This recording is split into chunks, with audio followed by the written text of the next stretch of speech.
જય હિન્દ મિત્રો, village physical defence એકેડમીમાં તમારા બધા મિત્રોનું ફરીથી હાર્દિક સ્વાગત છે. તો કેમ છો બધા વિદ્યાર્થી મિત્રો? હોપ છો બધા મજામાં જ હશો મિત્રો. તો એસીસીડીનું રિઝલ્ટ તો જે છે એ આવી ગયું છે, બરોબર. એન્ડ ઘણા વિદ્યાર્થીઓનું જે છે નામ આમાં આવી ગયું છે. કટ ઓફ થોડુંક આપણું એક્સપેક્ટ કરતાં થોડુંક વધારે ગયું છે, પણ ઓલ ઓવર ગઈ ભરતી કરતાં તો નીચું જ રહ્યું છે. ગઈ ભરતીમાં જે કટ ઓફ ગયું હતું એ 17-18 માર્ક ફાઇનલ સ્કોર ગયો હતો, એનાથી આ વખતે અડધો રહ્યો છે. મતલબ કે 8 થી 9 માર્ક જે છે એ મિત્રો એ ડાઉન મતલબ કે ઉપર ગયું છે, બરાબર. તો રિઝલ્ટ તો આવી ગયું છે, તમને ખબર જ છે. તૈયારી પણ તમે બધી કરી લીધી હશે, બરાબર. જે બી વસ્તુની જે તમારે મતલબ કે જવાનું છે એના માટે તમે ડોક્યુમેન્ટથી લઈ અને બધી વસ્તુની તમે થોડી ઘણી તૈયારી કરી હશે.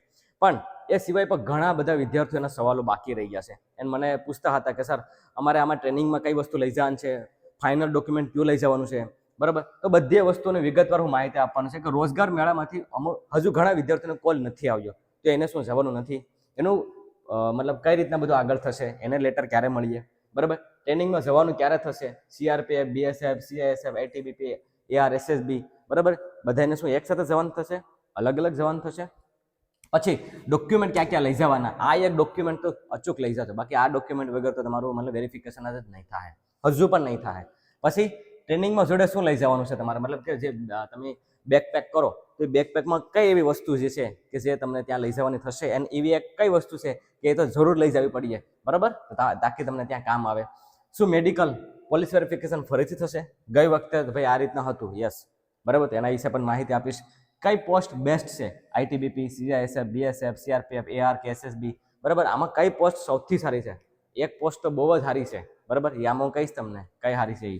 પછી સેલરી કેમાં વધુ, પગાર ભાઈ, બરાબર. સૌથી વધારે નોકરી જે કરતા હોય છે એ પગાર માટે જ કરતા હોય ને, તો પગાર કેમાં વધારે છે, બરાબર. ટ્રેનિંગ કેમાં વધુ હોય છે, કેમાં હાર્ડ હોય છે, ઇઝી હોય છે આ પોસ્ટમાંથી. તો બધી વસ્તુની વિગતવાર આપણે વિડીયોમાં વાત કરવાના છે મિત્રો, બરાબર. છેલ્લે સુધી જોજો. જે બી વિદ્યાર્થી મિત્રો પાસ થયા છે એને ખૂબ ખૂબ અભિનંદન ફરીથી. પણ જે નથી થઈ શક્યા, જે 1 માર્ક, 2 માર્ક, 3 માર્ક, 4 માર્ક, 5 માર્કથી રહી ગયા છે થોડાક માટે થઈને, તો મિત્રો નિરાશ નહીં થશો, બરાબર. જોર લગાડી દેજો. પાછળ ભરતી છે 23 ફેબ્રુઆરીથી પાછું ફરીથી પરીક્ષા લેવાઈ જઈ રહી છે, તો એના માટે જી જાનથી તનતોડ મહેનત શરૂ કરી દેજો, બરાબર. એના ઉપર હું વિડીયો લાવીશ કે લાસ્ટના દિવસોમાં કઈ રીતના કરવું છે એ, બરાબર. તો નિરાશ બિલકુલ બી નહીં થશે, બરાબર. તો ચાલો હવે કંઈ પણ ટાઈમ વેસ્ટ કર્યા વગર વિડીયોની શરૂઆત કરીએ. ઓકે મિત્રો, તો ફર્સ્ટ ઓફ ઓલ આપણે પહેલા વાત કરશું કે રોજગાર મેળામાંથી કોલ નથી આવ્યો તો હવે શું કરવું. જો પેલી વસ્તુ તો કે રોજગાર મેળામાંથી કોલ બધાને નથી કર્યો એ લોકોએ. એને કોલ કોને કોને કર્યો છે ખબર છે?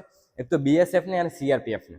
સાંભળો, એ બંને સેન્ટરને જ કોલ આવ્યા છે, અને એમાં પણ એને બધાને નથી બોલાવ્યા, અમુકને જ બોલાવ્યા છે. મતલબ કે સ્ટાર્ટિંગમાં જે નજીકના હતા ને, ગાંધીનગરની જે નજીકના જે જિલ્લા છે એને જ એને કોલ કરીને બોલાવ્યા છે. ઘણા બીજા દૂરના જિલ્લાને પણ એને ફોન કર્યા છે, પણ એને ઓપ્શન આપ્યું છે કે ભાઈ તમારે આવવું છે, અગર જો આવવું હોય તો આવો, બાકી પછી તમને એ પોસ્ટ દ્વારા એ તમને ઘરે મોકલાવી દેશે અને ઈમેલ કરશે. બીજી વસ્તુ કે તો પછી સીઆઈએસએફ ને એ બધાને શું કરવાનું છે, તો સીઆઈએસએફ ને હજુ સુધી કોલ નથી આવ્યા. આઈટીબીપી, એઆર એ બધાને પણ હજી કોલ નથી આવ્યા. તો તમારે નિરાશ થવાનું નથી, હવે તમારું ફાઇનલ જ છે, તમે શું કામ ટેન્શન લો છો? બસ ફરક એ છે કે જે બી સેન્ટર અવેલેબલ હતા એને બીએસએફ ને સીઆરપીએફ ને વધારે એ બધાને કોલ કર્યા છે. તો તમારે શું હવે જવાનું છે કે નથી જવાનું? દેખો, અગર જો તમને ખરેખર એવું લાગતું હોય કે મારે જવું છે, તમને કોલ આવે છે, તમે જાજો. પણ જેને કોલ આવ્યા જ નથી એને ટેન્શન નથી લેવાનું, તમારે જવાની કોઈ જરૂર નથી. તમારા ઘરે 24 તારીખની આજુબાજુ, એટલે કે 24 તારીખના એક બે દિવસ પહેલા, 24 તારીખ પછી તો કન્ફર્મ ઘરે જ પોસ્ટ એડી દ્વારા લેટર જે છે એ આવી જશે, બરાબર. અને એ લેટર એ તમારી જિંદગીનો સૌથી એવો પળ હશે કે જે તમે ઓપન કર્યો ત્યારે તમને દિલથી ખુશી થશે કે ફાઇનલી હું ગવર્મેન્ટ કર્મચારી બની ગયો છું અને મારા ઘરનાનું અને મારું સપનું પૂરું થઈ ગયું છે, બરાબર. તો એ મોમેન્ટ જરૂરથી શેર કરજો. તો ટેન્શન બિલકુલ બી નથી લેવાનું. રોજગાર મેળામાંથી કોલ આવ્યો હોય કે ન આવ્યો હોય કાંઈ વાંધો નહીં, જવું હોય તો ઠીક, ન જવું હોય તો ઠીક, ઘરે આવી જશે. હવે ટ્રેનિંગમાં જવાનું ક્યારે થશે, બરાબર. મતલબ આ જેટલી બી ફોર્સિસ છે, બરાબર, શું એ બધાને એકસાથે જવાનું થશે? જો દેખો મિત્રો, કે ટ્રેનિંગમાં છે ને બધાને એકસાથે નહીં જવાનું થાય. પેલી વસ્તુ તો એ સૌ પ્રથમ કોને થવાનું થશે? સૌ પ્રથમ દેખો, અત્યારે જે પ્રમાણે એક નોટિસ વાયરલ થઈ હતી એ નોટિસ પ્રમાણે સીઆઈએસએફ ના જે વિદ્યાર્થીઓ જે છે, બરાબર, એને 2/9 પછી આ ઘણાને આ સમજાતું નથી કે આ 2/9 શું છે, 2 ફેબ્રુઆરી 9 ફેબ્રુઆરી શું છે. તો 9 ફેબ્રુઆરીથી તમારે કદાચ શું કહેવાય કે ડિસ્પેચ થશો તમે, તો એની પાછળ ને પાછળ જ BSF, CRPF, ITBP એઆર થોડો ઘણો ફેર પડતો રહેશે, મતલબ અઠવાડિયું 10 દિવસ, એટલે હાર્ડલી હવે તમે એમ માની લો ને કે તમારી પાસે દિવસો 20-25 દિવસ હશે, વધારે નથી. જેવું પણ લેટર આવશે ને, બરાબર, રોજગાર મેળા થ્રુ આવશે કે પોસ્ટ થ્રુ આવશે, એટલે પછી એમાં એક ડોક્યુમેન્ટ જે તમારે કઢાવવાનું છે, હું આગળ કહું છું, એ ડોક્યુમેન્ટ કઢાવી લેશો, એમાં ડેટા મેન્શન કરેલા છે, એ ડેટમાં તમારે જવાનું થશે. સેન્ટરે લખેલા છે, ટેન્શન નહીં લેતા, બરાબર. પણ 9 ફેબ્રુઆરી પછી બધાને મતલબ બોલાવવાનું શરૂ કરશે. એટલે તમારે એમ સમજી લેવું કે ફેબ્રુઆરી મહિનામાં તમારે બધી ફોર્સિસને અલગ અલગ જવાનું થશે, અને બધાનું ટ્રેનિંગ સેન્ટર જે છે એ અલગ અલગ હશે આખા ભારતભરમાં, બરાબર. બધા ફોર્સિસના ટ્રેનિંગ સેન્ટર છે, બરાબર. CISFના 2 થી 3 સેન્ટર છે, ITBPના 2 સેન્ટર છે, બરાબર. BSFના 3 થી 4 સેન્ટર છે, ARના 3 થી 4 સેન્ટર છે, SSBના સેન્ટર છે, બધાના સેન્ટર અલગ અલગ છે. તો બધાને આખા ભારતમાંથી જેને SSB મેળવ્યું હશે એ બધાને SSBને એક સેન્ટરે ભેગા કરશે, જેને BSF મેળવ્યું હશે BSFમાં આખા ભારતભરના જે સ્ટુડન્ટને બધાને એક જગ્યાએ ભેગા કરશે, બરાબર. એ રીતના મતલબ કે જેને CISF મેળવ્યું હશે તો એને ટ્રેનિંગ સેન્ટરમાં આખા ભારતના વિદ્યાર્થીઓને જે CISF વાળાને બધા અલગ અલગ રાજ્યને બધા ભેગા થશે, એક જગ્યાએ ભેગા થશે. એટલે અગર જો તમે તમારા દોસ્ત મિત્રો વર્તુળ જે છે, બરાબર, અગર જો CISFમાં કે BSFમાં કે જો મેક્સિમમ પાસ થયા હશે, જેમ કે આપણે એકેડમીમાંથી થયા છે 24 થી 25 જેટલા વિદ્યાર્થીઓ જે છે એ પાસ થયા છે, અને ભારતની એકમાત્ર એકેડમી, ગુજરાતની નહીં, ભારતની એકમાત્ર એકેડમી એવી બની ગઈ છે કે એક સાથે એટલા વિદ્યાર્થીઓને ફિઝિકલ પાસ કરાવડાવી અને ફાઇનલમાં સિલેક્શન લીધું છે. નો ડાઉટ એની એક્ઝામમાં એની મહેનત હતી, પણ ફિઝિકલ તમને ખબર છે ને આ વખતે કેટલું ટફ હતું. તો એક સાથે 24 થી 25 વિદ્યાર્થીઓને પાસ કરાવડાવે છે. એક બેના તો મિસ થઈ ગયા છે મારે કહેતા, બરાબર, કે ભાઈ એને મને સામેથી યાદ કર્યું કે સર અમે પણ પાસ થઈ ગયા છે, બરાબર. તો એ બી મને તો ખ્યાલ નથી. કહેવાનો મતલબ એમ છે કે તો તમે મેક્સિમમ ચાન્સીસ છે કે તમે જોડે આવો, મેક્સિમમ. જેમ કે CRPF છે, તો અગર માની લો કે 6-7 વિદ્યાર્થીઓને CRPF મળે તો મેક્સિમમ ચાન્સીસ એવા છે કે તમે ભેગા આવી શકો. ગઈ વખતે પણ એવું હતું, બરાબર. તો મૂંઝાવાની જરૂર નથી. ટ્રેનિંગ તમારે એમ સમજો લો કે 10 ફેબ્રુઆરી પછી ગમે ત્યારે પણ તમને બોલાવી શકે. પછી વાત કરું ડોક્યુમેન્ટ્સ ક્યાં લઈ જવાના છે. ફાઇનલ ડોક્યુમેન્ટ ભૂલતા નહીં. આ ફાઇનલ ડોક્યુમેન્ટ શું છે? દેખો, પહેલી વસ્તુ તો કે ડોક્યુમેન્ટ છે ને, જે બી નોર્મલી તમારું જે વેરિફિકેશન થયું છે એ તો તમારું ડોક્યુમેન્ટ મતલબ એ તો છે જ. હવે તમારે કોઈ પણ એવું ડોક્યુમેન્ટ એવું કંઈ પાછા ફરીથી આ બધી ડોક્યુમેન્ટ કે ભેગા નથી કરવાના, પણ નાની વસ્તુની એરર જે છે ને એ તમારે સુધારવાની છે. અગર માની લો કે તમારું ડોમિસાઇલ જૂનું હોય, બરાબર, અને એમાં નામ સરનેમ આગળ પાછળ હોય, તમારો જિલ્લો બદલ્યો હોય, નામ સરનેમ આગળ પાછળ હોય, તો એને જરાક વેરીફાઈ કરી નાખજો, મતલબ એને રિન્યુ કરાવી નાખજો, કાં તો ફરીથી પાછું ડોમિસાઇલ કઢાવી નાખજો, બરાબર. પછી તમારો મતલબ કે પોલીસનો દાખલો કેરેક્ટર સર્ટિફિકેટ કહીએ આપણે એને, તો કેરેક્ટર સર્ટિફિકેટ કઢાવી લેજો, જે તહેસીલનો હોય છે, તાલુકાનો હોય છે એ, બરાબર. તો એ ડોક્યુમેન્ટ કઢાવી લેજો. સાથે એક ડોક્યુમેન્ટ કેવું છે ખબર છે? એક ડોક્યુમેન્ટ છે જ્યારે તમે મતલબ કે જેમ તમે ઈમેલ આવશે, પોસ્ટ આવશે, બરાબર, તો વેબસાઇટમાં પણ એ ડોક્યુમેન્ટ અપલોડ થશે, અને એ છે તમારું ડિસ્ટ્રિક્ટ લેવલનું વેરિફિકેશન, બરાબર. આ ડિસ્ટ્રિક્ટ લેવલનું વેરિફિકેશન જે છે ને મિત્રો, બરાબર, ડિસ્ટ્રિક્ટ લેવલનું વેરિફિકેશન જે ડોક્યુમેન્ટ છે એ તમારું આવશે, મતલબ કે તમારું પોલીસ વેરિફિકેશનનો જે એક ભાગ છે, બરાબર. તો એ વેરિફિકેશનમાં તમારા મામલતદાર અને નાયબ મામલતદારના સહી સિક્કા જોશે, બરાબર, અને એનું ઓથેન્ટિક એક ડોક્યુમેન્ટ, એક ફોર્મ જે છે એ તમારે ભરાવવાનું રહેશે. હવે એ ક્યારે તમે કરવાનું થશે? જેવું તમારું જોઈનિંગ લેટર આવી જાય, બરાબર, તો વેબસાઇટમાં પણ અપલોડ થઈ જશે અને ઈમેલમાં પણ આવશે. ડોક્યુમેન્ટની પ્રિન્ટઆઉટ કઢાવી, બરાબર, અને એમાં અમુક ડોક્યુમેન્ટ જે લઈ જવાના થશે, બરાબર, જેમ કે તમારું જોઈનિંગ લેટર છે, બરાબર, પછી જે તમારો નેટિવ પ્લેસ મતલબ કે જે આધાર કાર્ડ છે, બરાબર, પછી માર્કશીટની બધી અમુક વસ્તુ જોડી અને આ ડોક્યુમેન્ટમાં તમારે ટ્રુ કોપી કરવાની થશે, ને મામલતદારના અને નાયબ મામલતદારનો તમારા જિલ્લામાંથી જે સેન્ટર હોય એ સેન્ટરે જઈ અને ડોક્યુમેન્ટ તમારે કઢાવવાનું થશે. આ જોશે જ, આ જરૂરી છે, બરાબર. આના વગર તમને ત્યાં નહીં ચલાવે, ઠીક છે? કેમ કે દરેકનું સેન્ટર, દેખો બધા સેન્ટરો જે હોય છે ને એ બધાનું સેન્ટરનો અલગ અલગ મતલબ જે છે એ રિક્વાયરમેન્ટ હોય છે, તો એની રીતના તમારે ધ્યાન રાખવાનું છે. પછી ટ્રેનિંગમાં જોડે શું લઈ જવાનું, આ એક વસ્તુ જરૂર લઈ જજો, ત્યાં કામ આવશે. એવી કઈ વસ્તુ છે? પહેલાં તો એ વસ્તુ કંઈ નાની મોટી વસ્તુ કઈ લઈ જવાની થશે? જો પહેલાં 1 થી 2 બેગ લઈ જજો. એક તો ફૂલ ટ્રોલીવાળું બેગ લઈ જવો હોય તો એ લઈ જજો, બરાબર, કાં તો પછી ફૂલ એક જે ટ્રાવેલિંગ બેગ આવે એ લઈ જજો, જે બી તમને અનુકૂળ પડે એ પ્રમાણે, બરાબર. સાથે શું લઈ જવાનું છે? દેખો, આપણે પહેલાં તો જીવન જરૂરિયાતની વસ્તુઓ, બરાબર, ટૂથબ્રશથી લઈ અને કપડાં સુધીના બધી વસ્તુ લઈ જવાની છે. 2 જોડી ફોર્મલે લઈ જાજો. શૂઝ, દેખો શૂઝ તો તમને ત્યાંથી આપશે, એટલે એ તો તમારે અહીંથી લઈ જવાનું ટેન્શન છે, બરાબર. હા, પણ એક ફોર્મલ શૂઝ તમારે લઈ જવાના છે. જ્યારે પણ તમે ટ્રેનિંગ સેન્ટરમાં એન્ટર થશો, તમારે ફોર્મલ સાથે તમારે એન્ટ્રી કરવાની છે, બરાબર. First impression is the last impression. જે ડેટ તમને આપે ને મિત્રો, એ ડેટ વે હાજર થજો. બરાબર. અગર તમે એવું કહેશો કે સર હું તો 10 દિવસ પછી હાજર થાવ તો શું ફરક પડશે? ઘણો ફરક પડે. બરાબર. ફોર્સમાં ડિસિપ્લિન, કન્સિસ્ટન્સી એન્ડ જે તમારું જે જોઈનિંગ જે ડેટ જે છે ખૂબ જ ઇમ્પોર્ટન્ટ છે. આગળ જઈ અને તમારા જે પ્રમોશનથી લઈ બરાબર અને ઇન્ક્રીમેન્ટથી બધી વસ્તુમાં, ખાસ કરીને પ્રમોશનમાં બરાબર આ વસ્તુ બહુ મેટર કરતી હોય છે. તમારી ઇમ્પ્રેશન એક છોડતી હોય છે, એટલે ક્યારેય પણ લેટ નહીં થતા. ભલે એક દી વહેલા પૂગી જવું પડે, પણ પ્રોપર જે તારીખે તમારે જવાનું હોય એ તારીખ પહેલાં તમારે ત્યાં હાજર થઈ જાય. ફોર્મલમાં મેં તમને કીધું ને 2 જોડી ફોર્મલ અને ફોર્મલ શૂઝ લઈ જતો. નાની મોટી વસ્તુ બધી શેમ્પૂ છે, આ બરાબર શેમ્પૂ છે, કોલગેટ છે, એ બધી વસ્તુ એ બરાબર એ લઈ જાજો. પછી શૂઝ તો મેં તમને કીધું ત્યાંથી તમને મળીએ, બધી આખી કીટ જ મળીએ ત્યાંથી કેન્ટીનથી બરાબર. એના પૈસા તમારે શરૂઆતમાં ચૂકવી દેવાના રહેશે, પણ પાછળથી તમને એ પછી ચૂકવી દેવામાં આવીએ બરાબર ત્યાંથી જ. એટલે તમારે ટેન્શન નથી લેવાનું. થોડાક 10-15 હજાર રૂપિયા તમારે જોડે લઈ જવાના છે બરાબર. પછી બેગમાં આખું એક સેટઅપ કરી અને બધી વસ્તુઓ રાખી અને તમારે લઈ જવાની છે. ફાઇલને ખાસ સાચવવાની છે બરાબર, એ ભૂલતા નહીં. પછી સૌથી ઇમ્પોર્ટન્ટ કઈ એવી વસ્તુ જે છે કે જે તમને ત્યાં મિસ થશે, કઈ એવી વસ્તુ છે? એ છે ઘરનો નાસ્તો. યસ, હંમેશા મતલબ માની લો કે આઈટીબી પણ છે ને ટ્રેનિંગ આવી ગયું ભાઈ ઉપર બરાબર, ટ્રેનિંગ સેન્ટર ઉપર આવી ગયું કે 10-15 હજાર ફૂટ ઉપર છે ટ્રેનિંગ સેન્ટર બરાબર. તો ત્યાં એવી વસ્તુઓ જે ત્યાં ઘરની વસ્તુ જે છે ને ભાઈ, એ ઘરની વસ્તુ તમને બહુ મિસ થાય. સાચું તમને કહું છું બરાબર. મારા જેટલા મિત્ર ઓળખતું અને મારા જેટલા ફ્રેન્ડ સર્કલમાંથી જે ટ્રેનિંગમાં છે કે અત્યારે જે ડ્યુટી કરે છે ને, એ સૌથી વધારે મિસ કરતા હોય છે ઘરનું માના હાથનું જમે. મતલબ કે કોઈ પણ ભાગ તો કોઈ એક એવી વસ્તુ એવી બનાવી નાખજો બરાબર કે જ્યાં તમને ટ્રેનિંગમાં કામ આવે. ભલે થોડાક મહિના ચાલે નહીં રીતે, જેમ કે અડદિયું બનાવી શકો, તમે માંડવી પાક બનાવી શકો બરાબર. કંઈ પણ વસ્તુ એવી બનાવડાવી દો તાકી જે થોડોક સમય ત્યાં ચાલે. શરૂઆતમાં કદાચ ટ્રેનિંગમાં તમને જમવાનું ન ફાવે તો શું કર્યો બરાબર, તો એ નાસ્તો જે હશે કે તમને ટકાવી રાખશે.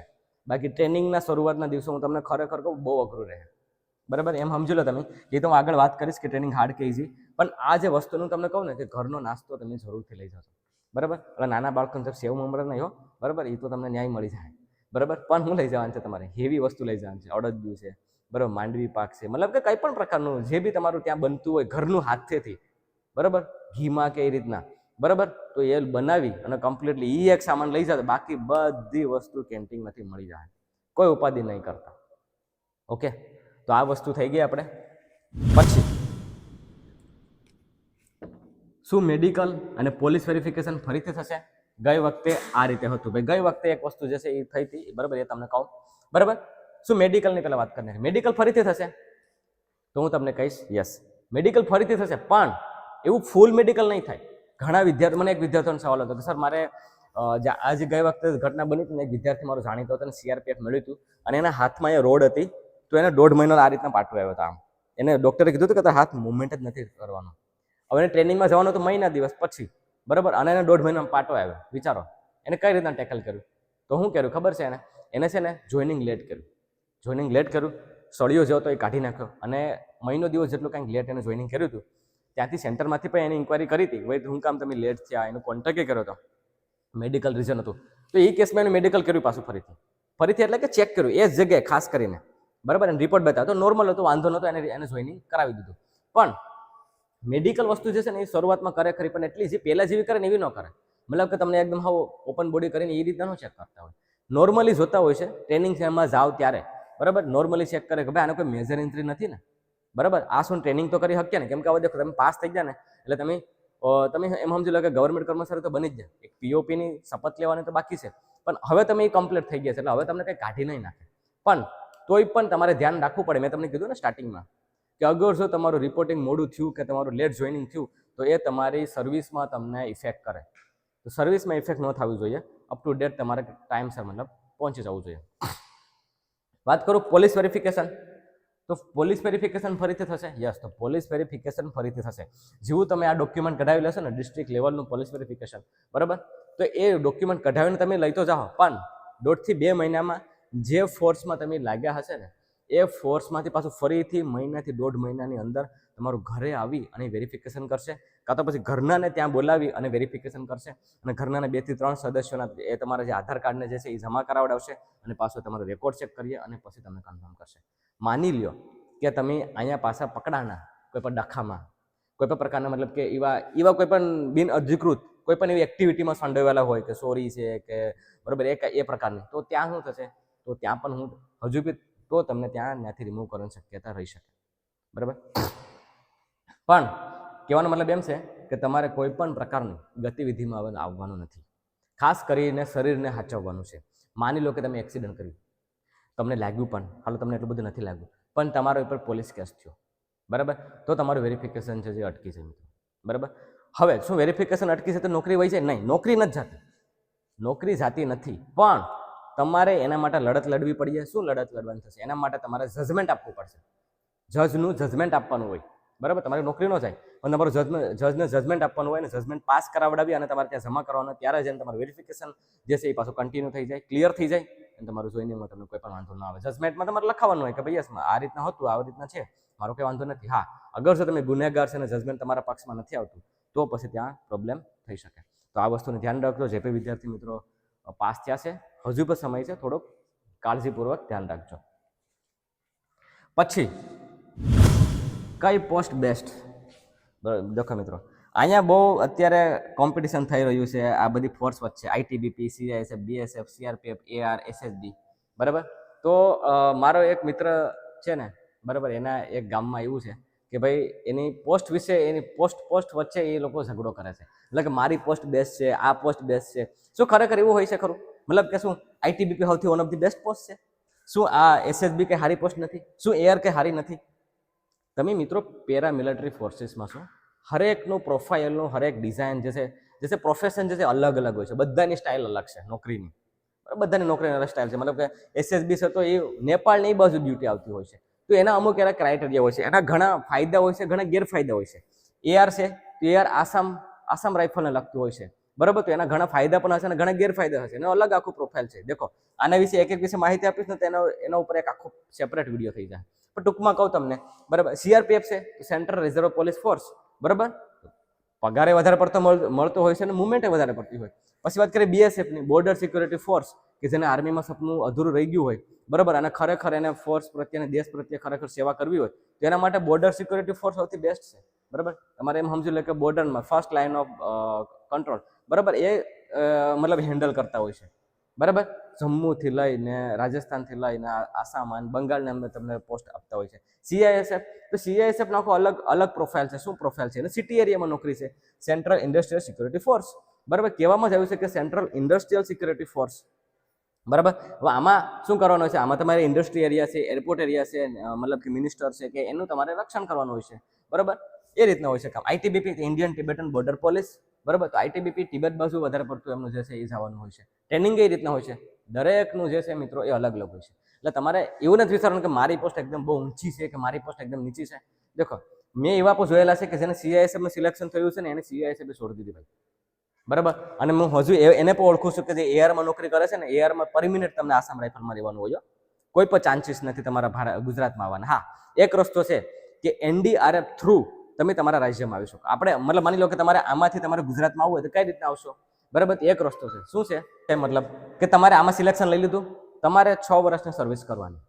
6 વર્ષની સર્વિસ થાય, બરાબર. પછી એક એનડીઆરએફનું એક ભરતી થતી હોય છે, નેશનલ ડિઝાસ્ટર રિસોર્સ ફોર્સ. હવે આ શું છે? આપાતકાલીનમાં જે ફોર્સ આવે, બરાબર, એ ફોર્સ એટલે કે એનડીઆરએફ. એમાં આ પેરામિલિટરી ફોર્સમાંથી જ એમાં એન્ટ્રી થતી હોય. એમાં એલિજિબિલિટી ક્રાઇટેરિયા છે એ આનો છે, બરાબર. માની લો કે તમે આમાંથી કોઈ પણ એક ફોર્સમાં હોય તો તમે 6 વર્ષ પછી એનડીઆરએફમાં તમે એપ્લાય કરી શકો. હવે જેવા તમે એનડીઆરએફમાં એપ્લાય કરો એટલે તમારા રાજ્યમાં વેકન્સી હોય એટલે તમારા રાજ્યમાં પોસ્ટિંગ આપી દે. તો આપણે ગુજરાતમાં ક્યાં છે? દ્વારકા છે, પોરબંદર છે, તો તમને ત્યાં નોકરી મળી શકે.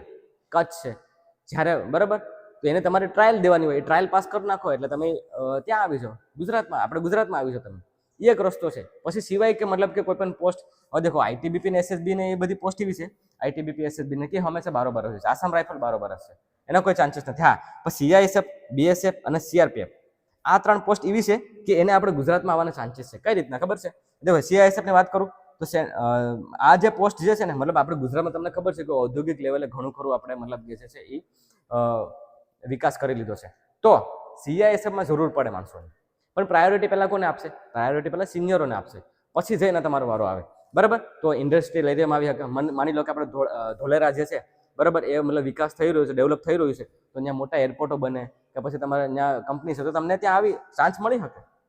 મેટ્રોપોલિટન એરિયા છે, બરાબર, આપણે મેટ્રો બી બનવાની છે તો એમાં ચાન્સીસ મળી શકે. બરાબર. પછી BSF ની વાત કરું, બોર્ડર સિક્યોરિટી ફોર્સ. તો બોર્ડર સિક્યોરિટી તમને ખબર છે કે આપણે કચ્છમાં બોર્ડર લાગે, બરાબર, ગાંધીનગરમાં પણ સેન્ટર છે, બરાબર. તો એ બેમાં ચાન્સીસ રહેશે તમને આગળ જઈને મળવાના, બરાબર. તો એ આમાંથી પણ ઓપ્શન બની શકે. પછી CRPF છે, સેન્ટ્રલ રિઝર્વ પોલીસ ફોર્સ. તો આ કેવું છે ખબર છે કે મળી શકે તમને, પણ કેવું છે કે કોઈ પણ બંદોબસ્ત કે કોઈ પણ પ્રકારની એક્ટિવિટી હોય તો ત્યારે તમે આવી શકો, બરાબર. તો પાછું તમારું જે યુનિટ જે છે ત્યાં તમારે ત્યાં જરૂરથી જવું પડે. એટલે વસ્તુ એવી છે કે અમુક કેસમાં મળી, અમુક કેસમાં નહીં મળે. તો એવું ક્યારેય પણ દિમાગમાં નહીં રાખવાનું કે ભાઈ આ પોસ્ટ બેસ્ટ છે, આ પોસ્ટ ખાલી, એવું હોતું નથી મિત્રો. દરેકની અલગ. તમને નોકરી મળી ગઈ ને એ બહુ મોટી વાત કહેવાય, એક વસ્તુ સમજી લો છો. બાકી આવા કોમ્પિટિશન એટલું કોમ્પિટિશન, તડામાર કોમ્પિટિશન છે, એમાં તમે સમજી લો છો કે પોઈન્ટમાં પણ કેટલી મહેનત કરવી પડે મિત્રો, બરાબર. તો તમને નોકરી મળી છે તો સ્વીકાર કરી લેજો એન્ડ જોઈન કરી લેજો. એવું નહીં વિચારતા, નાનું મન નહીં રાખતા. અગર તમારી અંદર કાબિલિયત છે ને, તમે એવા પણ જોયેલા છે, બરાબર, કે આમાંથી એક ફોર્સમાંથી પણ અત્યારે બહુ આગળ વધેલા છે, NSG કમાન્ડોમાં જયેલા છે. એ તમારી અંદર હોવું જોઈએ, બરાબર, કે તમારે ત્યાં જ રહેવું છે કે એનાથી આગળ વધવું છે, એ ઓલ અપ ટુ યુ, બરાબર. ઠીક છે. પછી વાત કરીએ લાસ્ટ પોઈન્ટની, કે તો એ બધીની સેલરી કેમાં વધુ હોય છે, બરાબર, અને ટ્રેનિંગમાં કેમાં વધુ હોય છે, મતલબ કે ટ્રેનિંગ કેમાં હાર્ડ હોય છે, સેલરી કેમાં વધારે હોય છે. દેખો, તો હું તમને એક વાત હશે કહું, સૌથી વધારે જો આ સમજજો, સૌથી વધારે આ પોસ્ટમાંથી જો સૌથી વધારે સેલરી જો મળતી હોય ને તે કોને છે ખબર છે? BSF ને. તમે એવું કહેશો કેટલી સેલરી મળી જાય, એમ સમજી લો કે 40,000 ઉપરથી શરૂઆત થશે, જેવી ટ્રેનિંગ પૂરી કરશે ને એટલે, બરાબર. હવે બીજા નંબરે CRPF, બરાબર. ત્રીજા નંબરે CISF. આ 3 ઉપર, આ 2 ઉપર, આ 1 ઉપર, બરાબર. પછી ITBP 4 ઉપર. મતલબ કે આ ઓલમોસ્ટ સેમ જ છે. CRPF અને ITBP આમ તો ખરું થોડો ઘણો ફરક પડે, બરાબર. પછી AR અને પછી SSB. જો કઈ રીતના એ તમને કહું, BSF નું છે ને રિસ્ક અલાઉન્સ લાગે. રિસ્ક અલાઉન્સ એટલે કે માની લો કે એને બંગાળમાં પોસ્ટ કરે તો તમને ખબર છે કે બંગાળની જે બાંગ્લાદેશની આપણી સરહદ જે છે, કલકત્તા છે, અસમ છે, જેટલા બી રાજ્યો છે એમાં એને બોર્ડરમાં જ એની ડ્યુટી આપતા હોય. તો એ રિસ્ક એટલે કે કેવાનું રિસ્ક, કે મતલબ કોઈ પણ એવી ગતિવિધિ થઈ હોય તો રિસ્ક વધી જતું હોય, તો એને શું કહેવાય કે રિસ્ક અલાઉન્સ આપી દે. તો 20 થી 25,000 રિસ્ક અલાઉન્સ એને જે છે એ વધારે મળતું હોય. 20 થી 25,000 હું તમને એવું કહું છું, બરાબર. તો એટલે પછી જમ્મુમાં આવ્યું હોય તો એને ત્યાં એને વધારે પડતું અલાઉન્સ મળતું હોય, પછી રાજસ્થાનમાં આવ્યું તો ત્યાં એને અલાઉન્સ મળતું હોય, એટલે એના માટે સૌથી વધારે એને BSFને વધારે સેલરી હોય છે. પછી CRPFમાં તમને ખબર છે કે છત્તીસગઢ છે, ઝારખંડ છે, એ બધી એરિયામાં તમને ખબર છે કે એમની પોસ્ટ થતી હોય તો ત્યાં એકદમ એવો એરિયો છે, રિસ્ક એરિયો છે, તો ત્યાં બી એને પણ એને અલાઉન્સ મળતું હોય છે, બરાબર. એને પેટ્રોલિંગ અલાઉન્સ મળે, એને મતલબ કે ડિસ્ટન્સ અલાઉન્સ વધારે મળતું હોય છે, કે એની યુનિટથી એને વધારે પડતું ભારતભરમાં જવાનું થાય તો એને એ પ્રમાણે એનો પગાર જે છે વધારે મળતો હોય. પછી CISF એકમાત્ર એવી પોસ્ટ છે કે એને 12 નહીં પણ 13 મહિનાનો પગાર મળે, બરાબર. 13 મહિનાનો પગાર મળે એને. કેમ કે એને જે રજા જે છે એ ઓછી હોય છે આ બધા કરતા, બરાબર. એને પગાર રહી વધારે મળે, પણ નોકરી પાછી સિક્યોરિટી પાછી આમાં મતલબ કે સેફ નોકરી કહેવાય. મતલબ કે તમારે એટલું બધું કંઈ ટેન્શન ન લેવાનું હોય, મતલબ, બરાબર. નોર્મલી તમારે શાંતિથી પબ્લિક ડીલિંગ વચ્ચે નોકરી કરવાની થાય છે, બરાબર. તો અગર જો તમારે એ રીતના હોય, શાંત સ્વભાવ હોય ને વધારે પડતો જો ઉછલકૂદ ન કરવી હોય, બરાબર, તો તમારા માટે CISF બેસ્ટ છે, બરાબર. પછી ITBP તો તમને ખબર છે કે તિબેટ બાજુ જ રહેવાનું હોય તો ત્યાં પણ અલાઉન્સ મળે એને, એટલા માટે એને CRPFની જોડે કીધું મેં. પછી AR એકમાત્ર એવી પોસ્ટ છે કે જેને આર્મીના પર રૂલ લાગે છે અને હોમ મિનિસ્ટરના અંડરના પર રૂલ એને લાગતા હોય છે, બરાબર. તો એને એ રીતના પગારનો વધારો થાય દૂર જાય એટલે રિસ્ક માટે. અને SSB, બરાબર. તો દરેકનો પગાર જે છે એ રીતના રહેતો હોય છે, મેં તમને કીધું ને એ રીતના, બરાબર. ટ્રેનિંગમાં કેવું હોય છે, ટ્રેનિંગમાં શું બધાને મતલબ હાર્ડ હોય છે કે ઇઝી હોય છે? દેખો, તો ટ્રેનિંગ એમ જોવો ને કે બધાની અલગ અલગ ટ્રેનિંગ હોય. અને ટ્રેનિંગમાં એક વસ્તુ એ છે કે દેખો, તમારે જો વહેલા ઉઠવું પડે તો ઉઠવું જ પડે ભાઈ. અગર જો તમે આમાંથી કોઈ પણ ફોર્સમાં તમે પાસ થયા છો તો એક વસ્તુ અત્યારેથી જ આદત પાડી દેજો, વહેલા ઉઠવાની. પહેલા તો કેમ કે 4 વાગે ઉઠાડી અને પહેલા એક ક્લીન સેવ જ કરાવશે, બરાબર. ક્લીન સેવ કરાવશે અને પછી અહીંથી નીચેથી ઉપર આમ હાથ ચેક કરશે, બરાબર. મારે એક ધ્યાનમાં એક વિદ્યાર્થી એવો છે કે જેને CISFની ટ્રેનિંગ મૂકી દીધી હતી, બરાબર. એનું કારણ શું છે ખબર છે? કેમ કે એની પર્સનાલિટી એ ટાઈપની હતી નહીં. એ કોઈ દી વહેલા ઉઠતો નહીં, બરાબર. હોશિયારો તો પાસ થઈ ગયો, ફિઝિકલે થઈ ગયો, અને નસીબ હતા કે મેડિકલે થઈ ગયું, અને ફાઇનલમાં આવી ગયું, અને સારી પોસ્ટે મળી ગઈ. પણ એ એની લાઈફસ્ટાઈલ નથી. મતલબ કે અગર જો તમને ખરેખર અંદરથી એક ફૌજી જીવતો હોય ને તો તમારા માટે આ કોઈ પણ પોસ્ટની ટ્રેનિંગ તમે જે છે સહન કરી લેવો. બાકી જો તમારી અંદર એક ફૌજી ન હોય ને તો કદાચ કોઈ પણ પોસ્ટ મળી જાય ને તમે આ નહીં સહન કરી શકો, બરાબર. કેમ કે હવે અગ્નિવીરનું જેવું નથી કે તમને એકદમ પંપાળીને રાખીએ. અગ્નિવીરમાંથી લોકો નોકરી મૂકી દે છે ને એટલે એને શરૂઆતમાં ટ્રેનિંગ જે છે ને એ મતલબ ઇઝી કરાવતો હોય, બરાબર. પણ આમાં તો તમારે ટ્રેનિંગ ફર્સ્ટ વીકથી જ માની લો કે તમારું ટ્રેનિંગ હજી શરૂ નથી થયું તો તમને 0 વીકમાં રાખશે, ઇન્ટ્રોડક્શન આપશે કે ટ્રેનિંગ બેનિંગ નહીં શરૂઆત કરાવડાવશે, ફોર્માલિટી બધી પૂરી કરાવડાવીએ, બેંક ડિટેલની ને એ બધી, બરાબર. પણ તમારી ટ્રેનિંગ જ્યારે શરૂ થશે તો પહેલા દિવસથી જ તમારી ટ્રેનિંગ શરૂ થઈ જશે, બરાબર. વચ્ચે તમને બ્રેકે મળી એમ તો, બરાબર. પણ કહેવાનો મતલબ એમ છે કે ટ્રેનિંગ જે છે એ ઓલમોસ્ટ આમ બધાની સરખી હોય છે, પણ હા અમુક અંશે વધારે પડતો હાર્ડ હોય છે. જેમ કે બીએસએફમાં આપણે ગઈ ભરતીમાં એક વિદ્યાર્થી પાસ થઈ હતી, બરાબર, બીએસએફની. તો એ કહેતી હતી કે બીએસએફમાં આમ કંઈ ન હોય, નહીં ત્યારે કંઈ ન હોય, આખો દિવસ ફ્રી હોય કે આમ, બરાબર હોય ત્યારે ઘણું બધું કામ કરવાનું હોય, મતલબ બપોરે પણ તમારે શું કહેવાય કે ડ્રીલ કરવાની હોય. બોલો, તો કહેવાનો મતલબ એમ છે સીઆઈએસએફ છે, આઈટીબીપી છે, બરાબર, દરેકનું ટ્રેનિંગ સેન્ટરનો અને ઇન્સ્ટ્રક્ટરનો અલગ અલગ હોય છે. પણ શિડ્યુલ જે છે એ રીતના મેં તમને કીધું ને, બરાબર, કે તમારે સ્ટાર્ટિંગના વીક જે છે એ બેઝિક ટ્રેનિંગ હોય છે. બેઝિક ટ્રેનિંગમાં તમને વધારે પડતું રનિંગ કરાવડાવે, ડ્રીલ કરાવડાવે, બરાબર, એવું જ બધું શીખવાડે તમને, ગન વિશેની બધી માહિતી આપે. અને જે બી તમારી ફોર્સમાં છો એ ફોર્સ વિશે માહિતી આપે. બસ બેઝિક જ હોય છે, બહુ વધારે પડતું લોડવાળું હોતું નથી. એટલે તમે ટેન્શન બિલકુલ બી નથી લેવાનું, આરામથી ટ્રેનિંગ પૂરી થઈ જાય ભાઈ, બરાબર. તો બસ મિત્રો આટલું હોય છે, કોઈ પણ ટેન્શન નથી લેવાનું. જે બી વિદ્યાર્થી મિત્રો પાસ થયા છે, બરાબર, એનો મારે એટલો જ સંદેશો છે, જેટલા બી પોઈન્ટ મેં કીધા છે એ પોઈન્ટને ધ્યાન રાખી, બરાબર, નોટ ડાઉન કરી લેજો. એન્ડ જ્યારે પણ તમારે જવાનું થાય એ સમજો લો કે બધી વસ્તુ યાદ કરીને લઈ જાજો, બરાબર. કંઈ એવું નહીં વિચારતા કે ભાઈ આ પોસ્ટ ઊંચી છે, આ પોસ્ટ નીચે છે, એવું કંઈ હોતું નથી. બધી પોસ્ટ સરખી જ હોય છે. બસ તમારી જરૂરિયાત પ્રમાણે તમને પોસ્ટ મળતી હોય છે, બરાબર. તમારા ઉપર છે કે તેમાંથી તમારે આગળ વધવું કે નથી વધવું હોય, બરાબર. બાકી એટલું જ છે મિત્રો. વિડીયો સારો લાગ્યો હોય તો લાઇક સબસ્ક્રાઈબ કરવાનું ભૂલતા નહીં. બહુ લોંગ વિડીયો થઈ ગયો, પણ એ ગુજરાતના એ ખૂણે બધા વિદ્યાર્થીઓને પહોંચાડી દેજો કે જેને ખરેખર ખબર નથી કે હું વસ્તુ કરવાની છે, તાકી એને માહિતી મળે મિત્રો, બરાબર. બાકી કંઈ પણ બીજા સવાલ હોય કમેન્ટ સેક્શનમાં જરૂરથી શેર કરાવજો. આપણે જેટલા બી વિદ્યાર્થીઓ પાસ થયા છે જલ્દીથી એમની સાથે મળીશું, બરાબર. કોશિશ કરું કે જલ્દીથી મળાવું, કેમ કે બધાએ પોતપોતાના કામકાજમાં જે છે ઇન્વોલ્વ છે. તો ટ્રાય કરીશ કે વહેલી તકમાં તમને મળાવીશ, બરાબર. બાકી જેમ છો જ્યાં છો ત્યાં બેસ્ટ આપજો અને તૈયારી કરી લેજો. હવે તૈયારી રાખજો, હવે ટૂંક જ સમયમાં તમારે નીકળવાનું છે મિત્રો. બસ મિત્રો મળીએ પાછા નેક્સ્ટ વિડીયોમાં. હું અલ્પેશ રજા લઉં છું. જય હિન્દ.